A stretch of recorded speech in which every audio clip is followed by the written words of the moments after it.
And on Wednesday, we put out our letter saying, vote for this bill.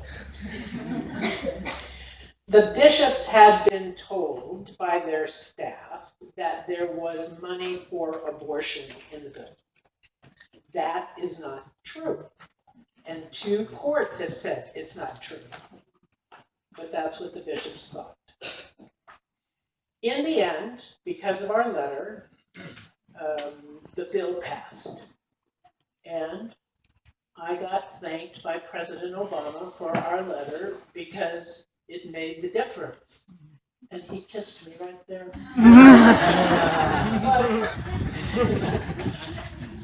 I didn't wash my face. But it was a huge honor to have done that, to get health care. We still have people in our country without health care, but we got health care for almost 16 million people because of it. So that was it. The bishops got angry, got upset, but one of the sisters who signed the letter said, "Don't worry about it, Simone. Don't worry. The girls played the boys, and for once, the girls won, and the boys are angry." So life goes on. That was 2010. 2012, there's a letter of the Vatican in Rome issues a censure. A censure is like, it's like scolding. It's a scolding and saying that we can't govern ourselves, we're bad, we've done terrible things. And they censured the Leadership Conference of Women Religious, who represents the women religious in the United States. They appointed an archbishop to be in charge, and everyone was upset.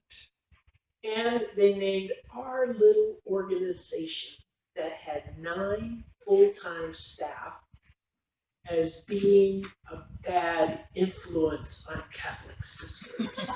And we were wrong. I think it's just because they're still mad about healthcare and that they lost. But what happened was the Leadership Conference had to work with Rome, and it was very hard. And finally, Pope Francis, in April of this year, ended the takeover. But what happened for us was, because we're not connected to Rome, we had the freedom to talk to the press. So I talked to the press. But it got very boring to try to explain religious life to the press. So my question was, how do we use this moment for our mission? And what I have learned is that if you fight against something, it reinforces the thing you're pushing against. You know that reality? And we often, in politics, we talk about it all the time. We're going to fight against such and such. That only reinforces it. Rather than fighting against Rome, even though it hurt, it made us mad, and we cried a lot. What we're trying to do is, actually, just do this. You fight for a vision, so that it's not about what you're fighting against, but that you can stand side by side with people you disagree with, but try to articulate the vision. So our vision was to care for those who are left out. The Vatican was right. They said we work too much with for people in poverty. And this was what was wrong. And we didn't work enough on the issue, against the issue of abortion or gay marriage. But our mission as an organization is to work for those who are left out. So then we knew, with all this attention, press, and, too much, it was too silly. The question became, how do we use it for mission? And then in my prayer, I realized we had too small of an imagination. We've been doing this work for 40 years, and we couldn't imagine a way out of this. So we asked our secular colleagues for help, and they said, you just have to go around the country in a bus and get to the people and get the people's stories and lift up the work of Catholic sisters. Okay, that's what you say. Good idea. They said we had to go in a wrapped bus. I didn't know what a wrapped bus was, but a wrapped. Can you grab the? Okay, we'll pass this around. But this is one of our magazines. The wrapped bus is the pretty wallpaper on the bus. I was afraid it was rap music. And so when I found out it was wallpaper, that was a lot better. So we'll pass this around. I'm sorry, I couldn't bring copies for everybody, but you can pass it around and kind of look at some of the pictures. So we went around the country in this bus, pushing back against the federal budget, which was proposed by the Republicans, which would really hurt people in poverty. And we then lifted up the works of Catholic sisters. We went to members of Congress's offices to tell them either we liked how they voted or we didn't like how they voted, and that they should do better. And then we also talked to the press a lot. And people got really excited about this Nuns on the Bus.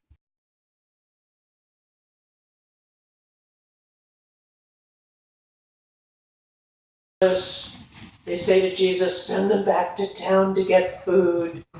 And Jesus says, feed them yourselves. And the apostles say, oh, we just have 5 old loaves of bread and 2 stinky fish. What's that among so many? Okay. Now, there is a joke in the scriptures. You might not know that. But it says in Matthew, it says 5,000 men were fed, to say nothing of the women and children. Well, now, that made me mad. I thought, well, who are we? Why aren't we counted? So, I prayed about that, and here's what I think happened. They only counted the ones who thought it was a miracle.